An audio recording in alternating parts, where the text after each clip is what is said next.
ഇപ്പത്തെ ഒരു കാലത്ത് നമ്മളിപ്പോ വിമൻ എംപവർമെന്റ് ആയിട്ട് വരുമ്പോ തന്നെ ഒരുപാട് എക്സ്പ്ലോർ ചെയ്ത കുറെ ഫീൽഡിൽ എക്സ്പ്ലോർ ചെയ്ത് തുടങ്ങി. ഇപ്പൊ ഡയറക്ഷനിലാണെങ്കിൽ നമ്മൾ മലയാളം മൂവിയിലുണ്ട്, അഞ്ജലി മേനോൻ പോലത്തവരൊക്കെ ഉണ്ട്. എന്നാലും അഞ്ജലി മേനോനൊക്കെ എന്നാ അത് ഇത്ര ഫൈറ്റ് ചെയ്തിട്ട് അഞ്ജലി മേനോനൊക്കെ എത്തിയതല്ലേ? അപ്പൊ ഇപ്പൊ അങ്ങനെ ഒരു ഇതുവരെ കാണാത്ത കുറെ ഫീൽഡ്സിൽ എക്സ്പ്ലോർ ചെയ്യാൻ തുടങ്ങി. ഒരു സംവിധായിക എന്നൊരു ഇത് തന്നെയാണ് വിമൻ എംപവർമെന്റ്. ഞാനൊരു ഫെമിനിസ്റ്റ് ഒന്നുമല്ല, ബട്ട് ഞാൻ വിമന് വേണ്ടി സംസാരിക്കുന്ന ഒരു വ്യക്തിയാണ്. എന്തുകൊണ്ട് വിമന് ചെയ്തുകൂടാ? എല്ലാം വിമന് ചെയ്യാൻ പറ്റുന്ന കാര്യങ്ങളാണ്.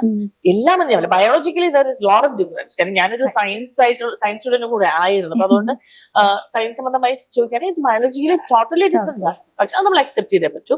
But strength wise mental strength എന്ന് പറയുന്ന ഏതൊരു മെന്നിനെക്കാളും വിമനാണുള്ളത്. നമ്മള് പെട്ടെന്നൊന്നും തകർന്നു പോകത്തില്ല, നമ്മളെ തകർക്കാനും പറ്റത്തില്ല. മെൻ എന്ന് പറയുന്നതിനൊരു ടൈം പീരീഡ് ഉണ്ട് അവർക്ക് ആ കാര്യം ഇങ്ങനെ ചെയ്യാൻ പറ്റും. പിന്നെ അവരങ്ങനെ ഡെസ്പ് ആവും ചില സമയത്ത്, അവർ വിട്ടിട്ട് പോകും. പക്ഷെ വിമൻ ഒരിക്കലും ഒരു വാറിന് വിട്ടാൽ പോലും അവരായിരിക്കും ഫൈറ്റ് ചെയ്തിട്ട് വരുമെന്ന് ഞാൻ പറയുന്നത്. അപ്പൊ അങ്ങനെ ആയിരിക്കണം നമ്മള്. എന്നെ ഒരുപാട് രീതിയിൽ ബുദ്ധിമുട്ടിച്ചിരിക്കുന്നു. അതായത് ഞാൻ മലയാളം ഇൻഡസ്ട്രിയിലേക്ക് വരരുത് എന്നുള്ള ആഗ്രഹത്തോടെ ഒരുപാട് പേര് ഒരുപാട് കാര്യങ്ങൾ ചെയ്തിട്ടുണ്ട്. ഇല്ലെന്നൊന്നും ഞാൻ പറയുന്നില്ല. പക്ഷെ ഞാനതൊന്നും മൈൻഡ് ചെയ്യുന്നില്ല. എനിക്ക് എന്താണോ ചെയ്യേണ്ടത്, എന്റെ ഒരു it's not actually my ambition, but എനിക്ക് ഒരു കാഴ്ചപ്പാടുണ്ട്. Like I want to do this, what you want to do എന്നുള്ള I want to do this. എനിക്ക് ഇപ്പൊ ഈ കാലഘട്ടത്തിൽ എനിക്ക് ഇത് ചെയ്യണമെങ്കിൽ ഞാനത് ചെയ്യും. ഞാനിതൊക്കെ ഉപേക്ഷിച്ച വ്യക്തിയാണ്. 20 കൊല്ലമായിട്ട് ഗൾഫിലായിരുന്നപ്പോ ഇതെല്ലാം ഉപേക്ഷിച്ചിട്ട് നമ്മള് വേറൊരു ഫീൽഡിലായിരുന്നു. ആ ഫീൽഡിൽ ഇപ്പോഴും ഞാൻ ഫീൽഡ് കണ്ടിന്യൂ ചെയ്യുന്നു. അതിനോടൊപ്പം തന്നെ കോവിഡിന്റെ സഹായം, അത് വീട്ടിൽ ഇരുന്നപ്പോ എഴുത്ത് തുടങ്ങി. ആ എഴുത്തിന് പിന്നെ നമുക്കത് ഡെവലപ്പ് ചെയ്യാം. പണ്ടത്തെ നിന്നും ഇപ്പോഴത്തേലും വ്യത്യാസം തന്നെ. പണ്ട് നമുക്ക് ഇതൊക്കെ ചെയ്യാൻ ഭയങ്കര ബുദ്ധിമുട്ടാണ്. നമുക്ക് പണ്ട് എത്ര ചാനലുണ്ട്? ഞാനൊക്കെ വർക്ക് ചെയ്യുന്ന സമയത്ത് ഞാൻ കൈരളിയിൽ ആങ്കറും കൂടെ ആയിരുന്നു. അപ്പൊ നമുക്ക് 2-3 ചാനലുണ്ട്, ഏഷ്യാനെറ്റ്, സൂര്യ, കൈരളി. പിന്നെയൊക്കെ ബാക്കിയൊക്കെ പിന്നെ വന്ന ചാനലുകളാണ്. അപ്പൊ ഇന്നെന്ന് പറയുമ്പോൾ ചാനൽ എടുത്തു കഴിഞ്ഞാൽ 100ഓളം ചാനലുണ്ട് അല്ലേ? അപ്പൊ നിങ്ങളെപ്പോലെ ഒരുപാട് പേർക്കും ഞങ്ങളെ പോലുള്ളവർക്കും ഇപ്പോഴും വന്നു കഴിഞ്ഞാലായിട്ട് സ്വീകരിക്കാനായിട്ട് ഒരുപാട് ചാനല് ഉണ്ട്. നിങ്ങളൊക്കെ ഭാഗ്യമുള്ളവരാ, ഞാനതാ പറയുന്നത്. ഞങ്ങളുടെ ടൈമിലൊക്കെ ഞങ്ങൾ ഒത്തിരി സ്ട്രഗിൾ ചെയ്തവരാണ്. ഇപ്പം എപ്പോഴും നമ്മുടെ ടോപ്പിക് എന്തെങ്കിലും ഒരു ഡിസ്കഷൻ വരുന്ന ഒരു ടോപ്പിക്കാണ് വിമൻ ആൻഡ് സിനിമ. അപ്പൊ എങ്ങനെ തോന്നുന്നു? കോംപ്ലിക്കേറ്റഡ് ആണെന്നാണോ? വർക്ക് ഒരു കോംപ്ലിക്കേറ്റഡ് ആണ്. ബട്ട് യു ഹാവ് ടു നിങ്ങളെ അക്സെപ്റ്റ് ചെയ്യണം എന്നുള്ളത് നിങ്ങൾ ആഗ്രഹിച്ചിട്ട് കാര്യമില്ല. നമ്മൾ ഇതാണ്, ഞങ്ങളുടെ കൂടെ വർക്ക് ചെയ്യും എന്നാണ് ഞാൻ പറയുന്നത്. നിങ്ങൾ എന്റെ കൂടെ വർക്ക് ചെയ്യൂ, അല്ലാതെ എന്നെ നിങ്ങൾ അക്സെപ്റ്റ് ചെയ്തിട്ട് ഞാനൊന്നും പറയുന്നില്ല.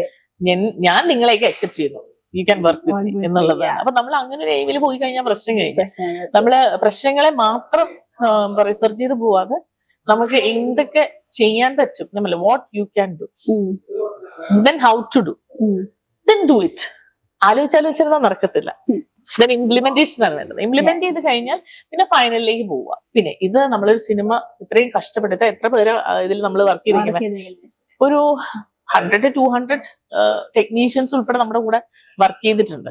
ഓരോരുത്തരും ചെറിയ ചെറിയ വർക്കാണെങ്കിൽ പോലും നമ്മുടെ കൂടെ ഉണ്ട്. ഇതിൽ ഏറ്റവും കൂടുതൽ വർക്ക് ചെയ്തിരിക്കുന്നത് ജെന്റ്സ് ആണ്. എന്റെ കൂടെ ലേഡീസ് കുറവാണ്. ഇല്ല, ഞാൻ പറയുകയാണ്, ഇവിടെ ഒരു ഓർഗനൈസേഷനിൽ അവർ പറയും ഫസ്റ്റ് നിങ്ങൾ ഷൂട്ടിംഗ് തുടങ്ങുന്നതിന് തന്നെ ഒരു you have to make something. എന്തുകൊണ്ട് ഇത് ഫോമൊക്കെ എഴുതി കൊടുത്തിട്ട് നിങ്ങളൊരു കമ്മിറ്റി ഉണ്ടാക്കണം, കമ്മിറ്റിയിൽ ലേഡീസിന് വേണ്ടി സപ്പോർട്ട് ചെയ്യാൻ. ഞാൻ മാത്രമേ ഉള്ളൂ ഒരു ലേഡി, എന്റെ ഇനി എനിക്ക് വേണ്ടി സെപ്പറേറ്റ് ഉണ്ടാക്കണ്ടല്ലോ. അങ്ങനെയൊക്കെ സംസാരം ഉണ്ടായിട്ടുണ്ട്. അതങ്ങനെയല്ല, നായിക ഞാൻ പിന്നെ നായിക മാത്രമേ ഉള്ളൂ, പിന്നെ എല്ലാം അമ്മ റോളും ഒക്കെ. ഇപ്പൊ ഈ സിനിമയില് ആക്ച്വലി ഞാൻ പഴയ തലമുറയിലുള്ള ആൾക്കാരെയും കൊണ്ടുവരാൻ ആഗ്രഹിക്കുന്നു. കാരണം പല സിനിമയിലും അമ്മമാരും അമ്മമ്മമാരും ഇല്ല. അപ്പൊ എന്റെ സിനിമയില് അമ്മയുണ്ട്, അമ്മൂമ്മയുണ്ട്, അച്ഛനുണ്ട്. ഞാൻ ചില സിനിമ കാണുമ്പോൾ വിചാരിക്കും ഇവർക്കൊക്കെ എന്താ അച്ഛനും അമ്മയൊന്നും ഇല്ലാതായിരുന്നു. ഫാമിലി എന്ന് പറയുമ്പോഴത്തേ അച്ഛനും അമ്മയും സഹോദരനും മക്കളും എല്ലാം വേണം അല്ലെ? അപ്പൊ ഈ സിനിമയില് അച്ഛൻ, അമ്മ, പിന്നെ വല്യച്ഛൻ, പാട്ടി, ഒരു തമിഴ് ഫാമിലിയും കൂടെ ആയിട്ടുള്ള ഒരു കൾച്ചറാണ്, മിക്സ് ആണ് കാണിക്കുന്നത്. പിന്നെ റിലീജിയസ് ആയിട്ടാണെങ്കിൽ ഒരു റിലീജിയൻ അല്ല, പല റിലീജിയൻ്റെ അകത്തുണ്ട്. അപ്പൊ അങ്ങനെ ഒരു കോംബോയാണ്. അപ്പൊ എല്ലാവർക്കും ഇഷ്ടപ്പെടുന്ന ഒരു സിനിമയായി വരും. ഇഷ്ടംപോലെ സോങ്സ് ഉണ്ട്. അപ്പൊ വിമൻ എംപവർമെന്റ് കാര്യം ചെയ്യുമ്പോൾ നമ്മള് സ്ത്രീകളായിട്ട് നിന്ന് ചെയ്യുന്ന വളരെ കംഫർട്ടബിൾ ആയിട്ട് നിങ്ങൾക്ക് വർക്ക് ചെയ്യാം. നമ്മള് ഇപ്പോഴത്തെ കാലത്ത് അല്ലേ നമുക്ക് സാധ്യതകൾ കൂടുതലാണ്. അപ്പൊ ആ സാധ്യതകളെ നമ്മൾ യൂസ് ചെയ്യാനായിട്ട് പഠിക്കുക, അതാണ് വേണ്ടത്. എന്നെ സംബന്ധിച്ചുള്ള ഡബിങ്ങിന് പോലും ചിലതൊക്കെ ഡബിങ് ഞാൻ ഓൺലൈനാണ് ചെയ്തത്. ഓക്കെ. ആരോ പറഞ്ഞായിരുന്നു like Dubai, I mean Abu Dhabi ഇരുന്നു കൊണ്ട്. കാര്യം ഞാൻ 2-3 ടൈംസ് വന്നു, നമുക്ക് ഡബ് ചെയ്യാൻ പറ്റുന്നില്ല. നമ്മൾ വരുന്നു, സ്കെഡ്യൂൾ മാറ്റുന്നു. അങ്ങനെ വന്നപ്പം ഞാൻ പറഞ്ഞു എല്ലാവരോടും, ഞാൻ പറഞ്ഞു നിങ്ങൾ എല്ലാവരുടെയും ടൈം സ്കെഡ്യൂൾ ചെയ്തതിനു ശേഷം ഞാൻ ഉണ്ട് എന്ന് മാത്രം പറഞ്ഞിട്ട് ഞാൻ സൂമിലൂടെയാണ് പലതും ഡബിങ്. അപ്പൊ ഒരു പ്രശ്നം മാത്രമേ ഉള്ളൂ, ഇടയ്ക്കൊന്ന് ലാഗ് ആവും. ബട്ട് നമ്മൾ എന്നാലും ഞാനത് നേരത്തെ ക്ഷമാപണം ചോദിച്ചുകൊണ്ട് ആർട്ടിസ്റ്റുകളോടെല്ലാം പറഞ്ഞ കാര്യം, ഈ സമയത്ത് ഞാൻ കഴിഞ്ഞ 2 പ്രാവശ്യമായി നിങ്ങൾക്കൊക്കെ വേണ്ടി ഞാൻ ട്രാവൽ ചെയ്ത് വന്നു. ഇപ്രാവശ്യം നിങ്ങൾ എല്ലാവരും ചെയ്യുന്നു, ഞാൻ ഇവിടെ ഇരുന്ന് ഞാൻ കാണുന്നു, ഞാനത് കറക്റ്റ് ചെയ്യുന്നു.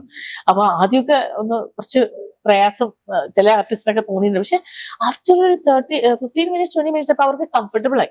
അവര് പറയും കുഴപ്പമില്ല, ഞാൻ എന്താ പറയാ, ഞങ്ങൾക്ക് ഫസ്റ്റ് ടൈം ഞങ്ങൾ ഇത് ഡയറക്ടർ ഓൺലൈനിലും ഞങ്ങളൊക്കെ ലൈവിലും നിൽക്കുന്നു.